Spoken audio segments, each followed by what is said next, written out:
Today, however, Americans look forward to our return to peaceful things. Today, our plans, our hopes are becoming real again. Our men and women are looking homeward.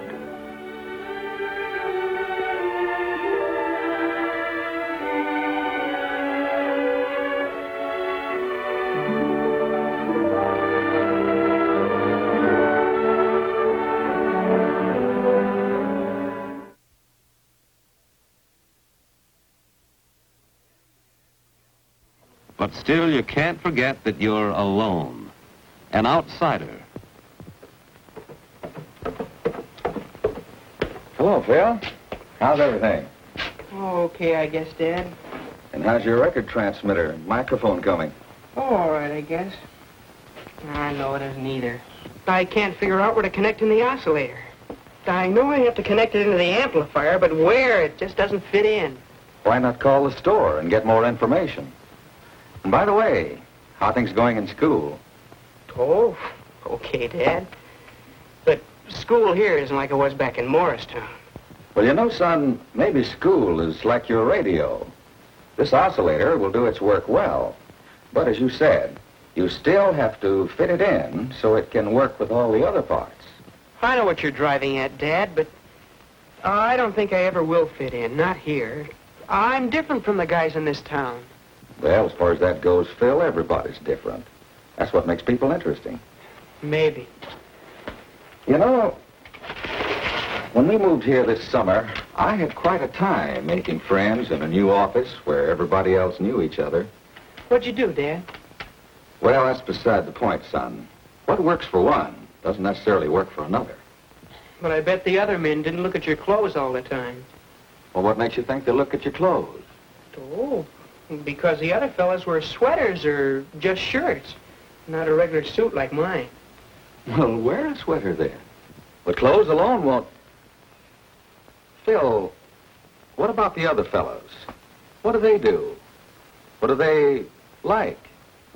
Gosh, Dad, I don't know. I never noticed. Only I know it's not radios. Perhaps that's the reason you don't know. You don't notice what the others are interested in. Why not try to find out? How, Dad?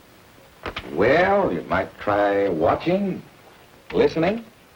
Pick out the most popular boys and girls in school and keep an eye on them. Try to figure out why people like them. Not that you'll ever be just like any of them, but you might learn something. Well, see you at dinner.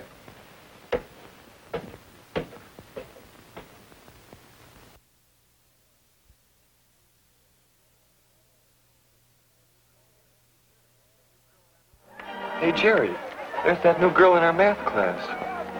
Oh, yes. Her name's Carolyn Ames. She's a swell kid. Why? You know her? Not very well. I wish I did. I don't know what it is, but there's something about her you like. Well, she always looks nice to start with. Yeah, especially when you compare her with some of the weird characters in this place. Yoo-hoo! Ginny thinks that she has the key to popularity, parking in cars with the boys at night. When Jerry brags about taking Ginny out, he learns that she dates all the boys, and he feels less important. What about Ginny? Does that make her really popular? Do the boys and girls like her? Is she welcome to join this group? Hi, Betty, Ellie. You can rest your tray here, Ginny, for a minute. Thanks. Say, Wally, how's the play coming along? Oh, okay, Jenny. Here, Jenny. No, Thanks, girls Jerry. who park in cars are not really popular. Not even with the boys they park with. Not when they meet at school or elsewhere. Nothing like being Miss Popularity. Yeah. Meow, meow. Okay, Ellie. Now there's a girl that'd really get my vote. But that's go over, huh? Okay. Yeah, go ahead, Ellie. Why not? Now, why do they invite Carolyn to join their group when Ginny wasn't welcome? Is it because they like the way she looks and dresses?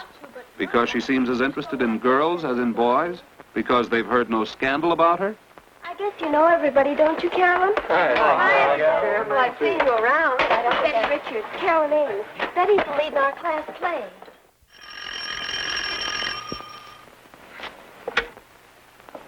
Hello? Oh, hello, Wally. I was wondering if you'd like to go to the Strand to see a movie Saturday night, and then go over to Teen Town, maybe. Well, yes, Or if you'd rather go with the gang on a skating party and weenie roast. We'd have to leave earlier for that, though. But we get home at a decent time. Oh, the skating sounds like loads of fun. Wally has used a lot of common sense in putting the invitation this way. It shows he has thought about what Carolyn might like, and he has implied his price range, so she will have some idea of what he can afford when she makes her choice. Carolyn likes it better this way, too. It's doing the girl no favor to leave it entirely up to her. It puts her on a spot. All right, Wally. On Saturday at 5 then. Bye.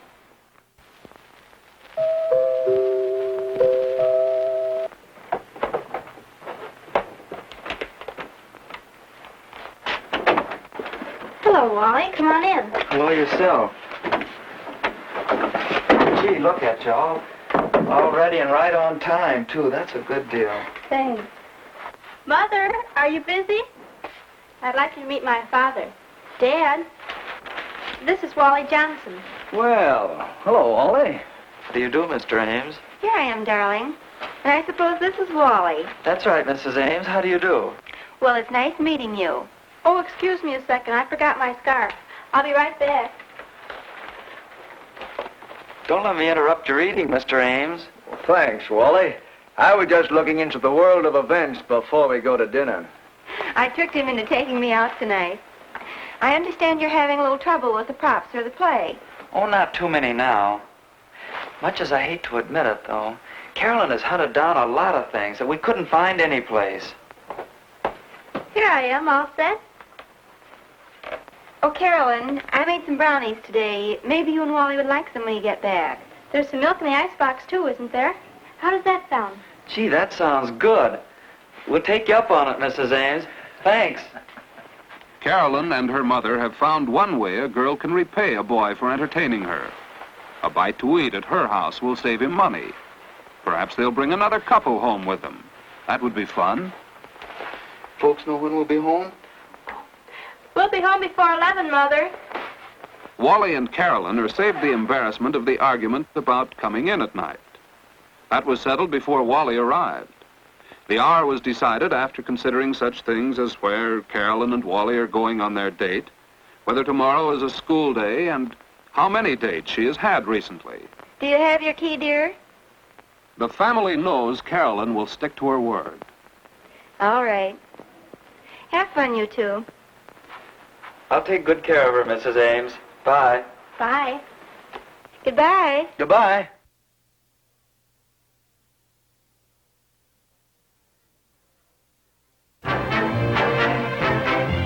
Technicolor motion pictures in full natural color are available for use in the industrial motion picture field using the same skilled personnel, facilities, and processing as are used in Technicolor studio features. All the well-known everyday scenes, settings, and backgrounds for industrial pictures take on added interest and appeal when photographed in Technicolor. At the harbor, along the railroad, a factory, or a busy street, they all have added eye appeal, have more attention value in Technicolor. In canned goods, groceries, and food products, color identifies the package, and quick and added recognition is the result. How flat and uninteresting these packages would look in black and white photography. Would you like to see? All right, young lady with the magic cloth, show us. There. How flat and uninteresting. So back we go to full color and the realistic package that we all know so well.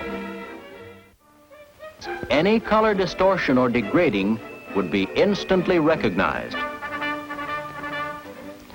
Color enhances the beauty of these settings, and in Technicolor, it's possible to capture the full range of colors in nature, whether it's cigarettes or something else you have to sell. Any picture using a natural outdoor setting is greatly improved if portrayed in Technicolor. Inner dramatic and pictorial quality can be made to enhance a mood or effect, to put over the desired quality or atmosphere of a scene. Thus, this simple little setting for a night scene creates a mood that fits the occasion.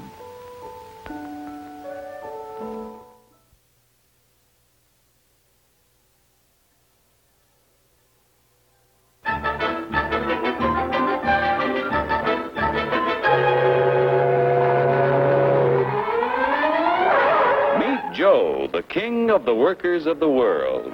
Hi, folks.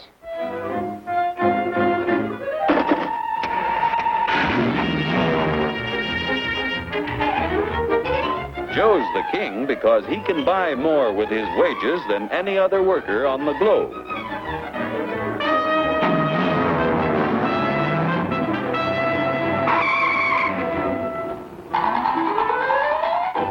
Now, what makes it possible for Joe to earn such a good living? He's no smarter than workers in other countries. Are you kidding? He's no stronger than workers in other lands. Oh, yeah? Well, just watch me.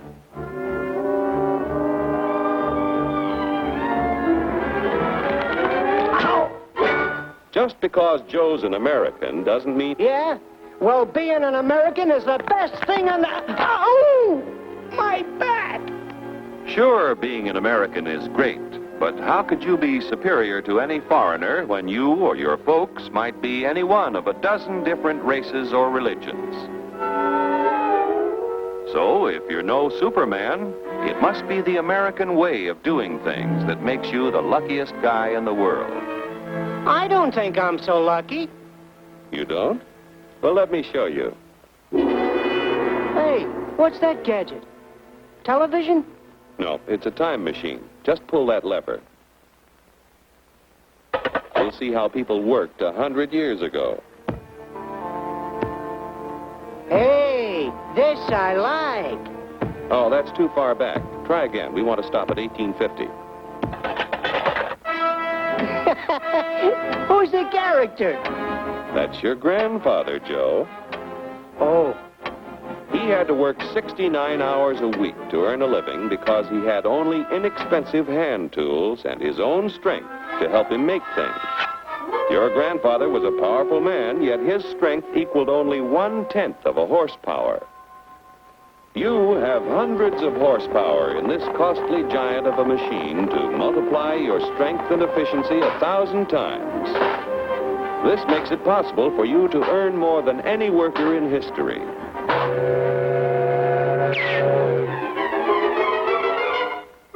And still have leisure time each day to enjoy life. So I'm lucky. But what about the rich guy who does nothing while I do the work? Under the protection of our freedoms, American labor, management, and capital, the greatest production team in the history of mankind, have made the United States the industrial master of the world. Capital must continue to provide industry with the funds to create new tools and plants. Labor and management must continue to increase the production of better goods at lower prices, so that more people will be able to buy the things that make life easier and happier for all of us. Then Joe will continue to be the king of the workers of the world. You said it, brother.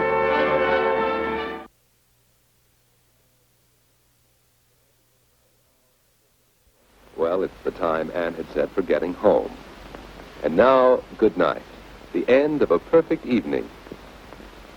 But how do you say good night? Perhaps... Don't leave. But Anne.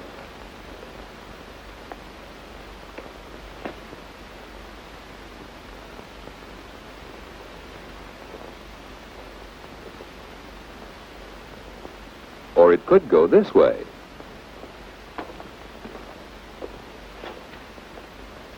Well, So long. Just like that.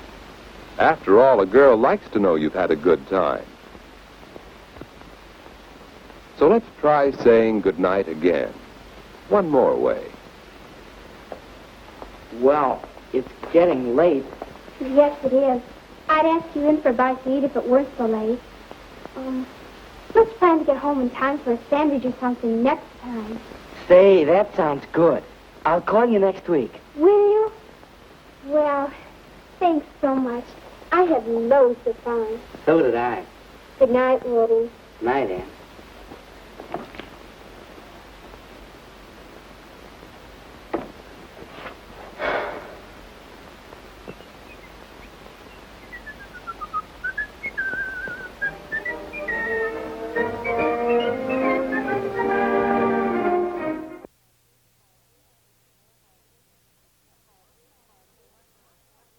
I agreed to take a short ride.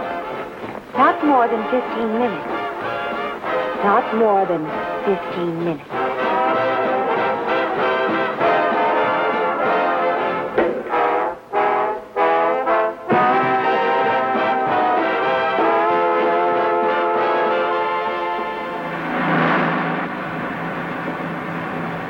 Please don't drive quite as fast as you did this afternoon, Nicky.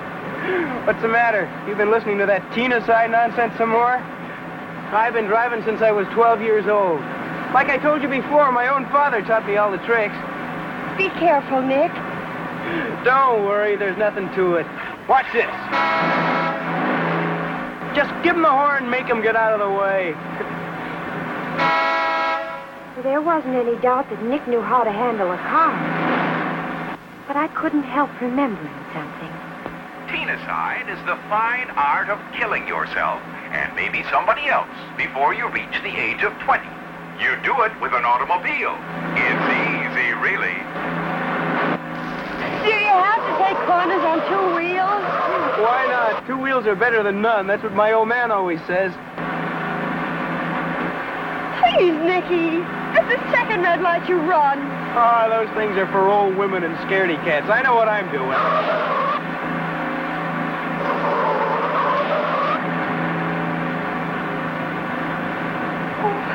Why don't you let that car behind you pass us? We're in no hurry. I'm always in a hurry, honey. Always in a hurry. Watch me make this baby walk away from him.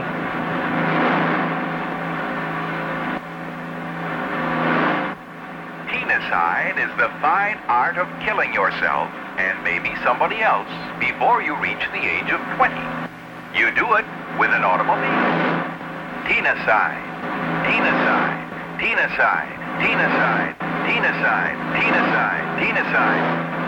That blasted truck.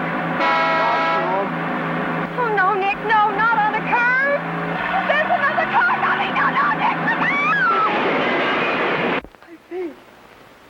My face. My face. My face.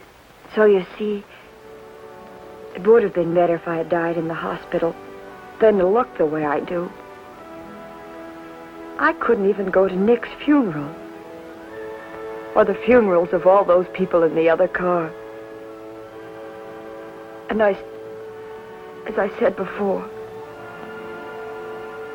I've had my last date.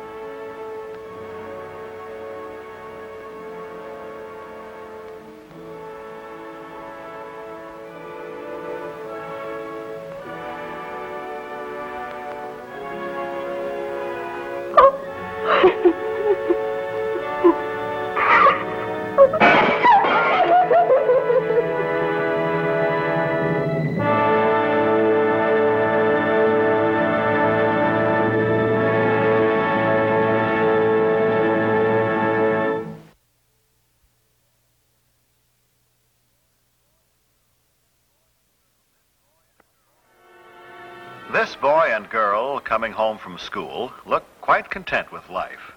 And why not? They're looking forward to an important date, dinner at home with the family. What's the matter? Doesn't that sound exciting to you?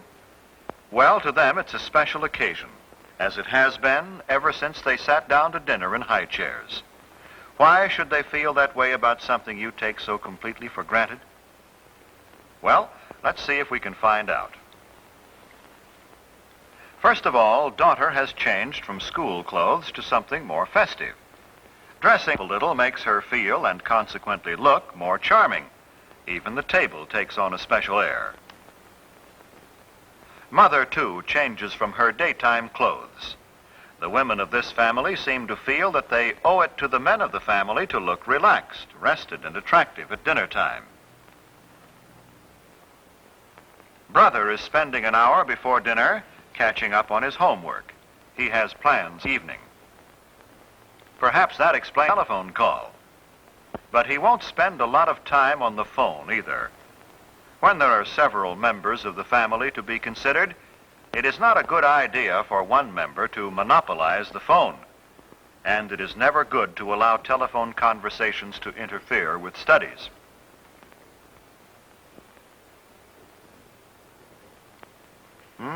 Is it that late? Dad will be here any minute. Better tell Mother she's needed in the kitchen.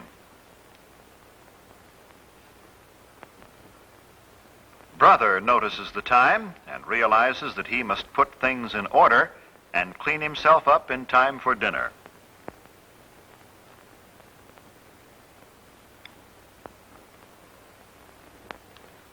Hello there. Junior is always in a hurry, particularly for dinner. But first there's a cleanup job to do on this young man. Brother takes it upon himself to help share Junior's responsibility for keeping their room in good order and keeping Junior in good order, too. Punctuality is stressed in this household. By that I mean hair is combed and faces and hands scrubbed before the boys come to the table so they won't delay the meal.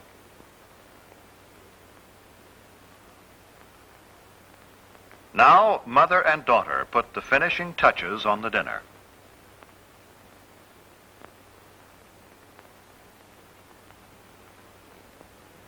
Father, too, looks forward to this date with the family. He has had a hard day at the office, and in his briefcase are some contracts which must be looked over tonight. But in the meantime, he will relax at dinner with those he loves. A simple centerpiece made from some flowers which grow in the backyard is another of daughter's contributions to the dinner. But it takes up a little too much room, so she moves it to the sideboard.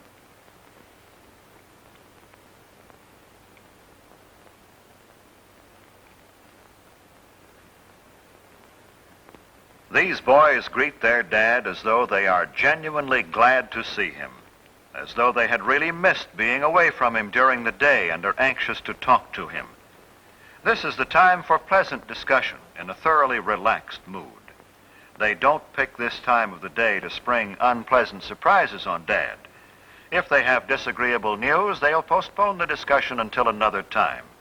And this is no time to dun Father for a raise in your allowance, new clothes, or argue about other financial matters. Ah, dinner time. Yes, Mother, Junior remembered to clean up.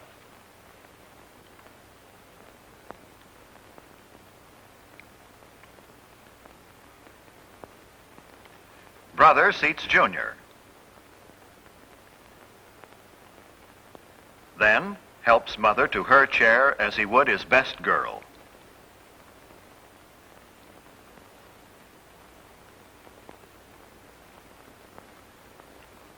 Well, the dinner date has begun, and they're all happy about it.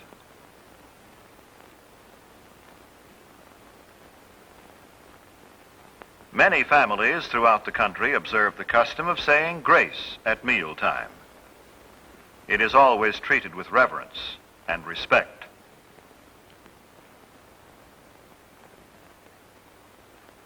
Napkins on the lap, the family awaits service.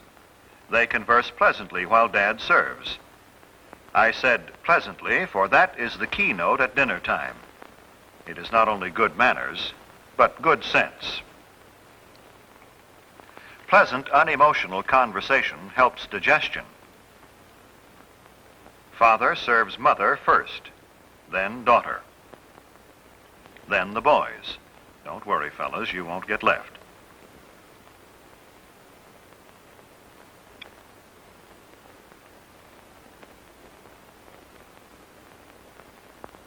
Help cut your meat, Junior?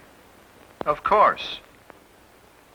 By example, older children can teach younger ones good table manners.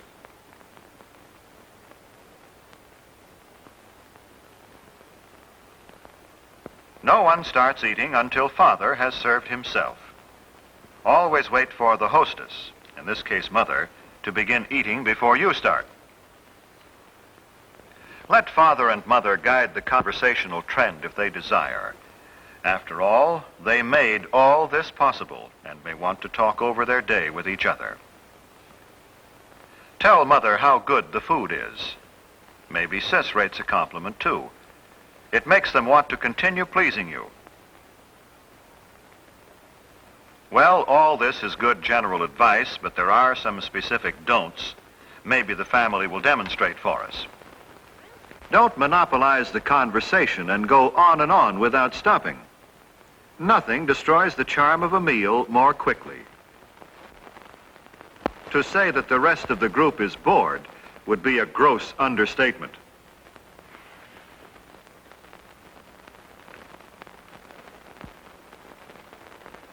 Don't discuss unpleasant topics such as gruesome sights or sounds, or unpleasant occurrences.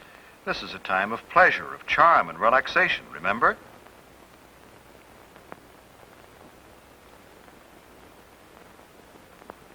Don't make unkind comparisons about your standard of living. The dinner table is no place for discontent. It makes Dad and Mother uncomfortable and unhappy.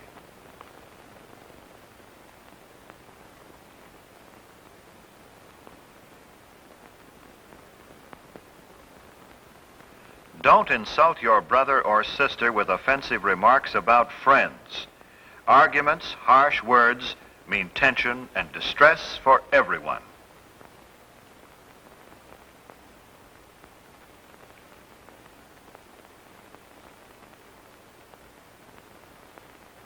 Do remember simply this.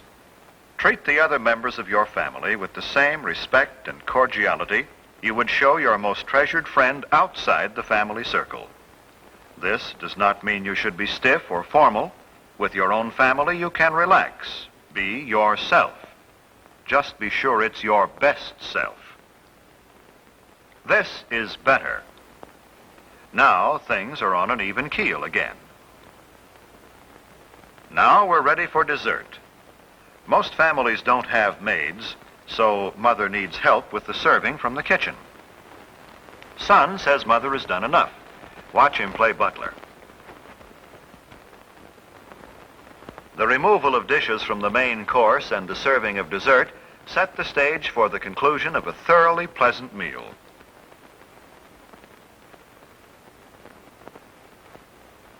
Do you begin to see now how a date with your family can be a truly special occasion? Do you know why brother and sister looked forward to the evening? When the dinner hour at home is treated with a certain amount of graciousness and ceremony, it can be memorable. There is no family so poor but that the evening meal can be eaten in an atmosphere of warmth and gentleness. There is no family so busy but that it can come together in the evening for a dinner date which will give its members something to look back upon with happiness all their days.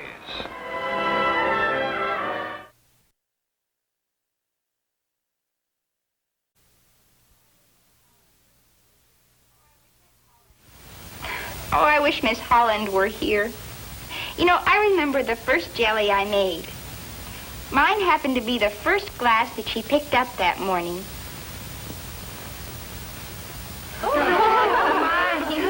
Well, there's one nice thing about it happening in class.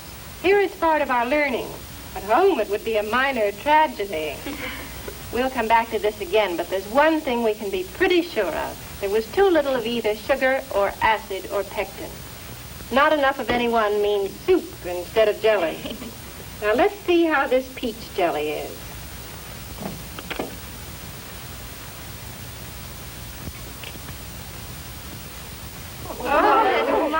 This is what we'd call a little soft.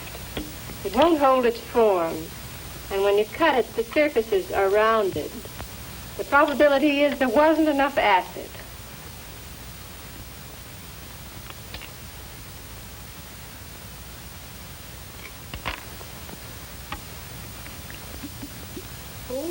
That's a nice one. Just stiff enough to hold its shape. And when you cut it, it cuts easily with sharp, clean-cut angles. It has a clear, delicate color. It's very good.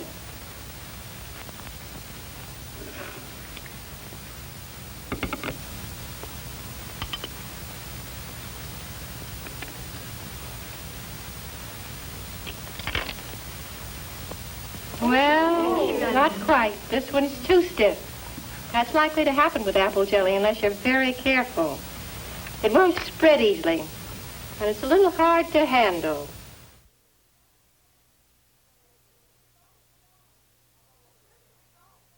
Where should we go? How about over here? Oh, Barney.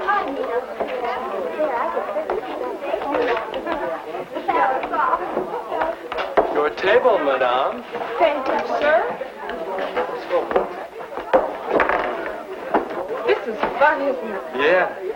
You're sure you like to do things like this? Sure.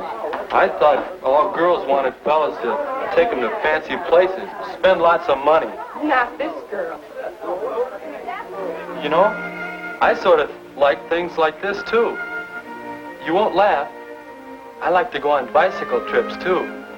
Do you? And miniature golf. Do you like that? Yeah, and weenie roasts and square dances. And baseball games and taffy pulls. I think they're swell. Say, you like to do lots of things, don't you? Say, Kay, next Friday there's going to be a weenie roast, or there'll be a bowling party if you'd rather do that, or we could go to the band concert. Oh, I'd enjoy going to the weenie roast very much. Unless you'd rather go bowling. No, I'd rather go to the weenie roast. If Jeff goes with Phyllis, we could double date with them. Hey, Nick, come on, we're going to break open the ice cream. Okay, be right there. Is it all right then, about Friday? Yes, Nick, it's a date.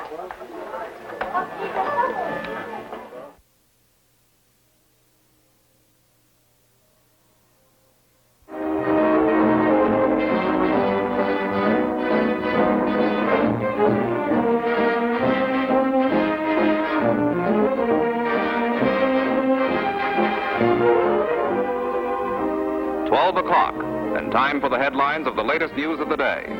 According to the latest bulletins... Mother, wouldn't it be slick if we had an electric ironer, like Sally's mother has? Of course it would. And I'm looking forward to having an electric dryer, too. Just think. Then we'd have a complete electric laundry. Whee! We? What? Why, goodbye, old wash day. That's what a wee. Really pretty.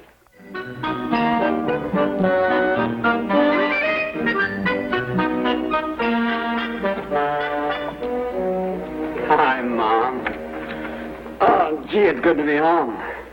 Oh, Mom, this is Alex. Hello, Alex. We're very happy to have you with us. Oh, thank you, Mrs. Adams. It's nice of you to have me. Wait a minute. Don't tell me. You're the twin without the Tony. Sure do get a smooth shave with this electric razor. Hope your dad won't mind. No, you won't mind a bit. He always lets me use it when I'm home. Dad's a swell guy. You'll like it. Hey, you're not running out of hot water, are you? What? I said, you're not running out of hot water, are you? I stayed under quite a long time. Oh, don't worry about that. Wait till you see the electric water heater Dad got us. We'll load it now. We have plenty of hot water all the time. I'll do the nylon things next, Judy. Okay, Mom. Isn't it wonderful how this washer does all these heavy things? Imagine, pillows, bedspreads, blankets.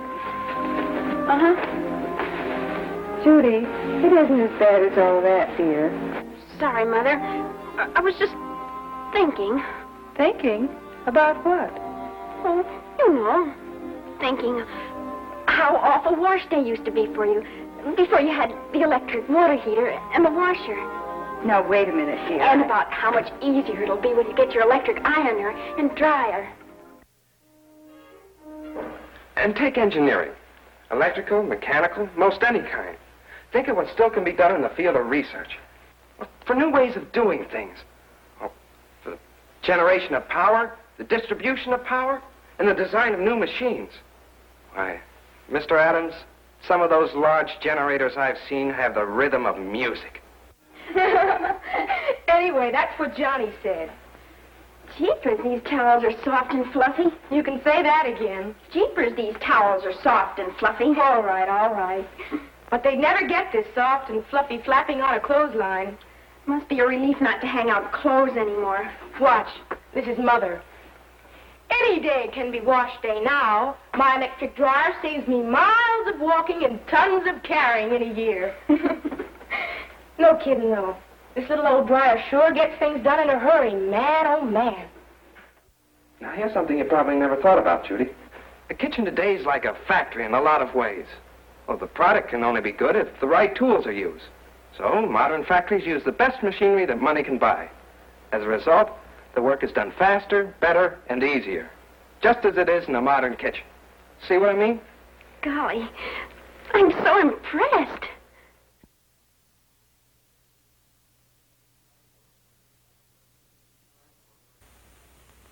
Ike for president, Ike for president, Ike for president, Ike for president. You like Ike, I like Ike, everybody likes Ike for president. Hang out the banner, beat the drum, we'll take Ike to Washington. We don't want John or Dean or Harry, let's do that big job right. Let's get in step with the guy that's hep, get in step with Ike. You like Ike, I like Ike, everybody likes Ike for president. Hang out the banner, beat the drum, we'll take Ike to Washington. We got to get where we are going, travel day and night for president. Let Adelaide go the other way, we'll all go with Ike. You like Ike, I like Ike, everybody likes Ike for president. Hang out the banner, beat the drum, we'll take Ike to Washington, we'll take Ike to Washington. Now is the time for all good Americans to come to the aid of their country.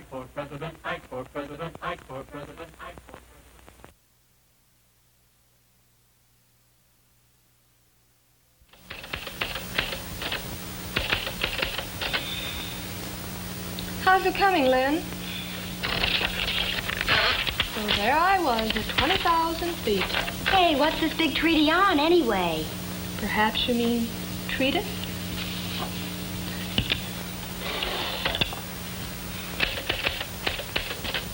Rather. Get this, Carol. What does the emancipation of American women mean to you? Emancipation? Yeah, liberation, etc. How about women's right to stand up on buses and streetcars? Then, how about the modern gal's right to go Dutch when her dreamboat's out of ready? Oh, Betty, be serious. We have to help Marilyn. Due Monday, you said? That's right, Carol. I know. Women's right to vote. Why, it's the biggest thing that's happened to women since Adam's apple. Carol, you sweet dumb thing. Pull up your flaps. You're dragging. Hey, wait a minute. I'm having enough grief over this thing. There's only one thing I'm sure of. For Miss Heckshaw, it's got to be the modern approach. Say, let's look around the kitchen. Something about new freedom in our own home. Electricity, gas, mechanical servants, you know, something about, freedom from drudgery. Sort of like that. Oh, you mean like today we women have it easier than the pioneers? Honestly, Carol. Oh, my gosh. That's a terrific angle.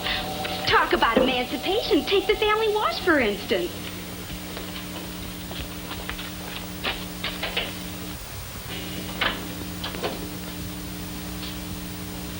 No more clotheslines. No more dark basements. No more Blue Mondays. Boy, here's real emancipation from old-fashioned chores. Just set a dial and walk away. Well, that's the kind kind of emancipation any woman can understand. Well, what do you think of our complete home laundry as a subject for my theme?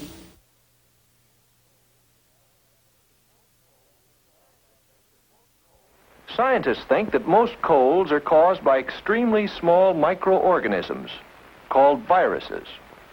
Viruses, and there are many different kinds of them, can be scattered with each particle of saliva and mucus when one sneezes or coughs, for instance. But do not think for a moment that cold-producing viruses are spread only by sneezing and coughing.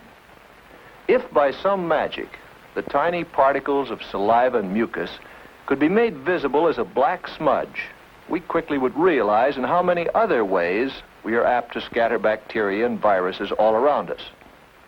For instance, Jane here has a cold. Look at that smudge.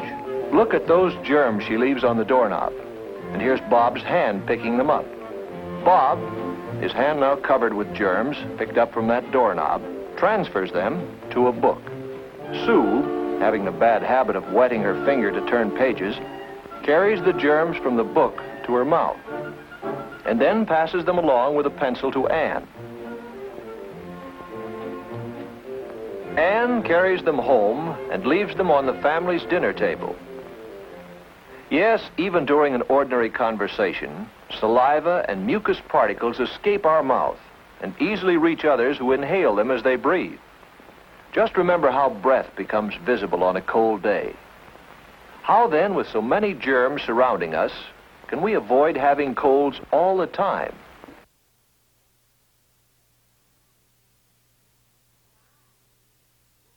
Fine. Yes, I'd love to. Thanks, Jean. I'll be there. 2 o'clock. Goodbye. You know, 3 weeks ago, I couldn't have accepted that invitation. Like so many people these days, we live in the suburbs, and Dave needs the car every day for business. When he was gone, I was practically a prisoner in my own home. I couldn't get out to see my friends, couldn't take part in PTA activities. I couldn't even shop when I wanted to. I had to wait till Thursday night after Dave brought the car home. But that's all changed now. 3 weeks ago, we bought another Ford, the new low-priced custom-line Victoria. Isn't it stunning? Dave has it all to himself, and I now have the ranch wagon all to myself. It's a whole new way of life. Now I'm free to go anywhere, do anything, see anybody anytime I want to. It's only good common sense. Why be stuck with one expensive car when you can enjoy all the fun and freedom of 2 fine Fords?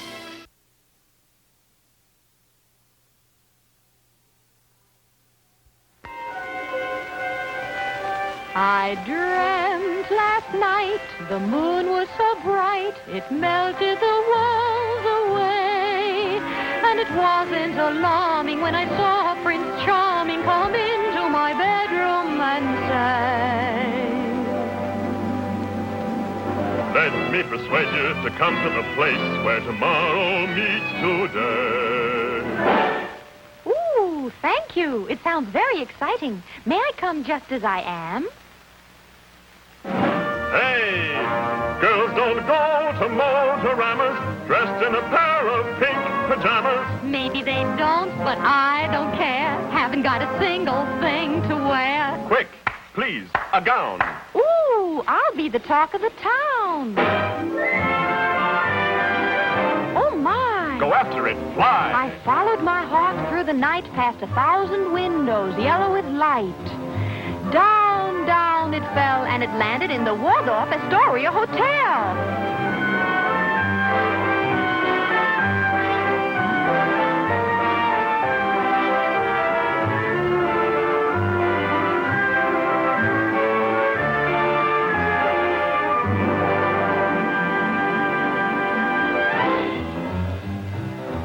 I'm a girl who happens to think that a brand new car is better than mink. Excited? Delighted. So glad I got invited. Since it's just a dream and involves no money, which one would you like me to buy you, honey?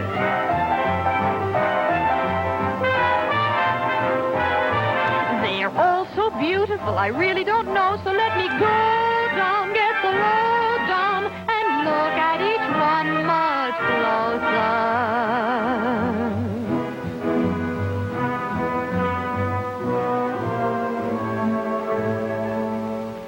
I want a Corvette.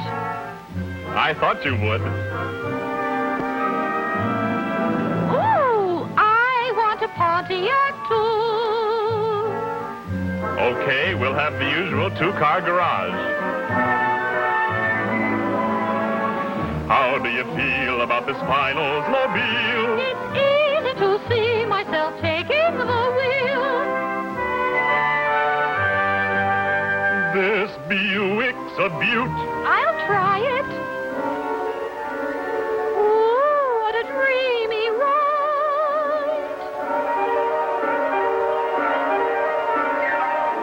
I think that we ought to buy it. Let's go all out and buy a Cadillac, too. I can hardly wait for this dream to come true. Hey, Letty, your apron is showing. Better get her into the kitchen quick.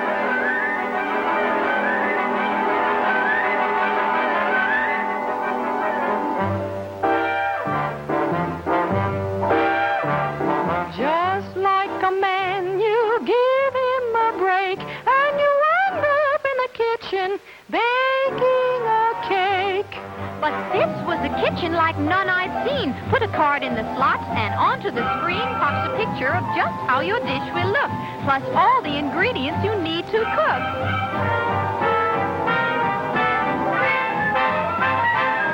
No need for the bride to feel tragic. The rest is push-button magic.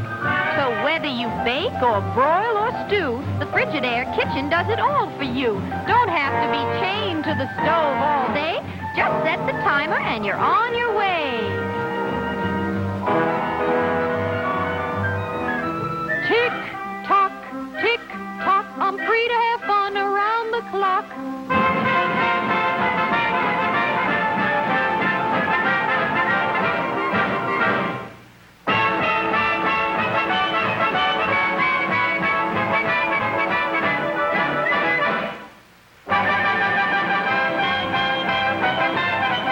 Jeepers, I'm exhausted. The kitchen of tomorrow is calling me. My cake is ready.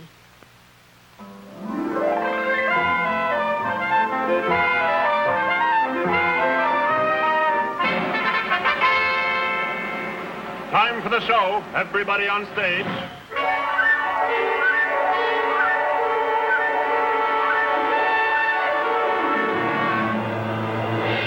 And now, a glamorous dancer in a special number, Dance of Tomorrow.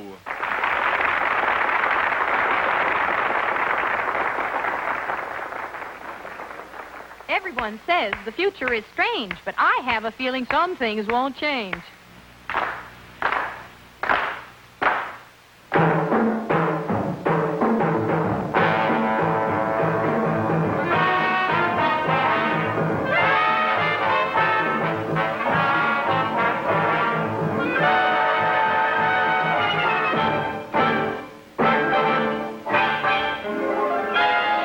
Now, the dream cars of tomorrow.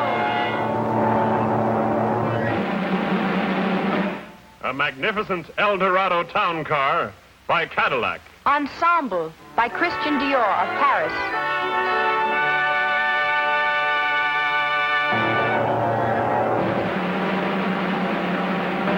Buick presents the sleek Centurion. Driving Coat by Montesano of New York.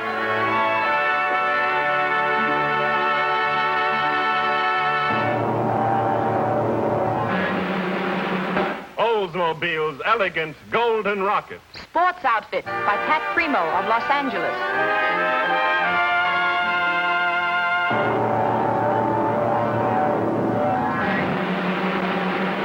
Pontiac's Club de Mer, open to the sky. Costume by Emilio of Capri.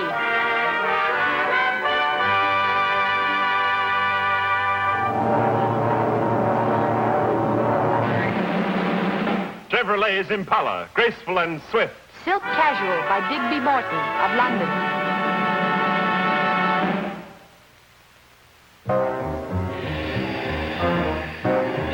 And last of all, designed for the electronic highway of the future, the fabulous turbine-powered Firebird 2.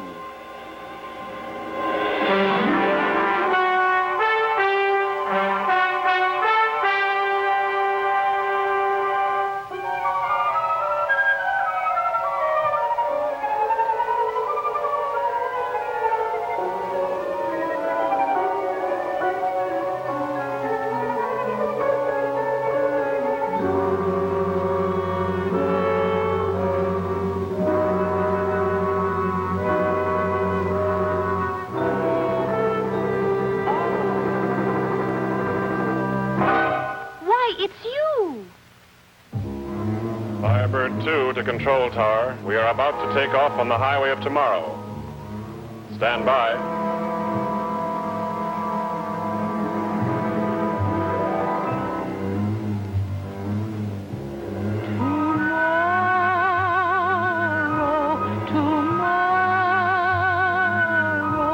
Our dreams will come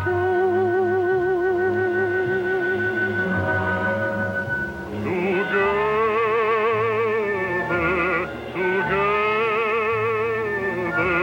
we'll make the world new.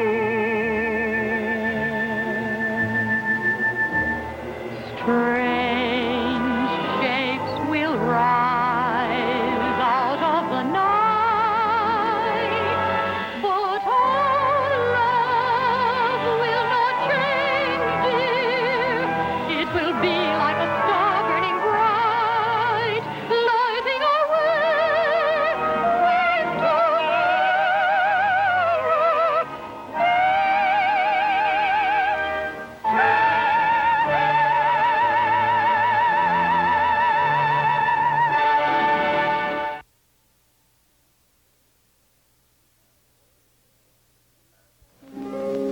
As for everything else, the Greeks had a word for this mental and physical state of bliss. Ataraxia was the term they chose to use for the opposite of anxiety, fatigue, and blues. Ataraxia means peace of mind, and that, even more than money, is what most of us want to find.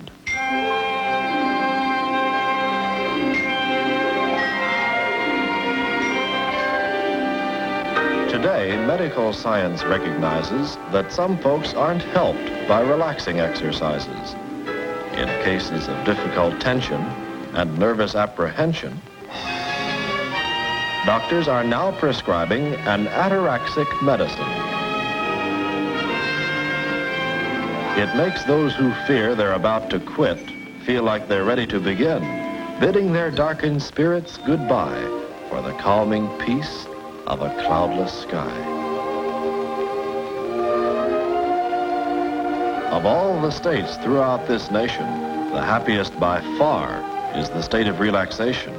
There'll be fewer breakdowns and insomniacs when more of us have learned to be relaxed.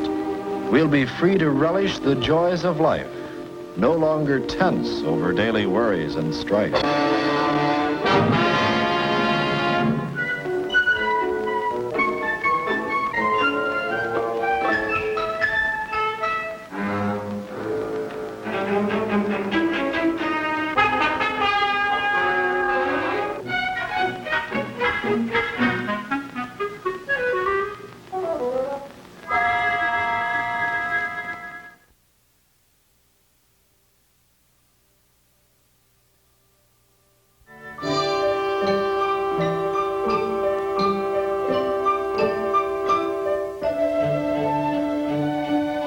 By the way things look as well as the way they perform, our homes acquire new grace, new glamour, new accommodations, expressing not only the American love of beauty, but also the basic freedom of the American people, which is the freedom of individual choice.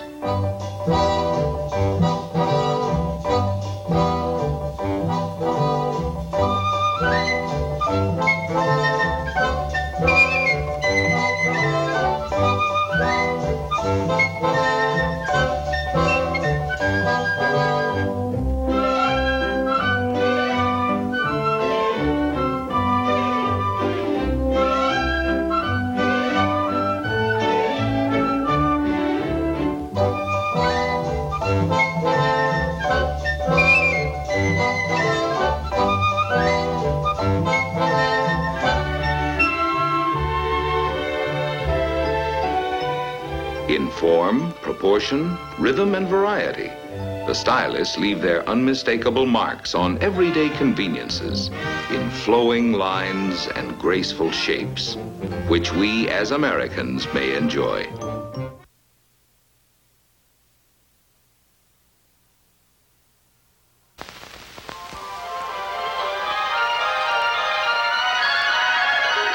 You are about to know the thrill of seeing that which has never been seen before. You are about to enter a beautiful, exciting, wonderful new world, the world of 1960. For the first time in history, you'll see not one, not two,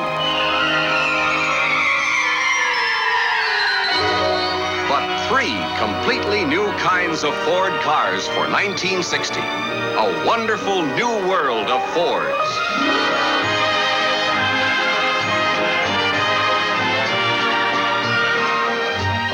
First, representing the 1960 Fords, the finest Fords of a lifetime, the magnificent new Galaxy.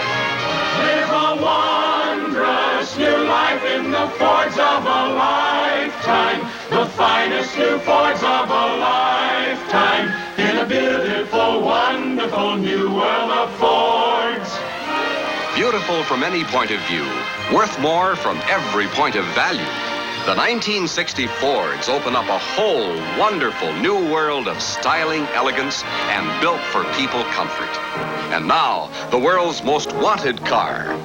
Thunderbird, the finest of fine cars, the last word in Wish It Were Mine cars, the dream car of the wonderful new world of Fords. The 1960 Thunderbird. Finally, the car everyone's been waiting to see. The new size Ford, the Falcon.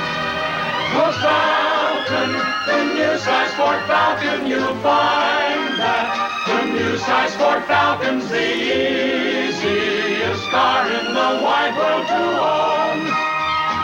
Here's full comfort for 6 adults in a car that'll give you up to 30 miles a gallon. A new size car with a new size price. It's the easiest car in the world to own. The Ford Falcon. You can see these cars at your Ford dealer showroom now. The Falcon, the Thunderbird, and the 1960 Fords. There's a big, wide, wonderful world of new Fords, newly proportioned for you, Fords. Oh, beautiful, wonderful, beautiful, wonderful, beautiful, wonderful,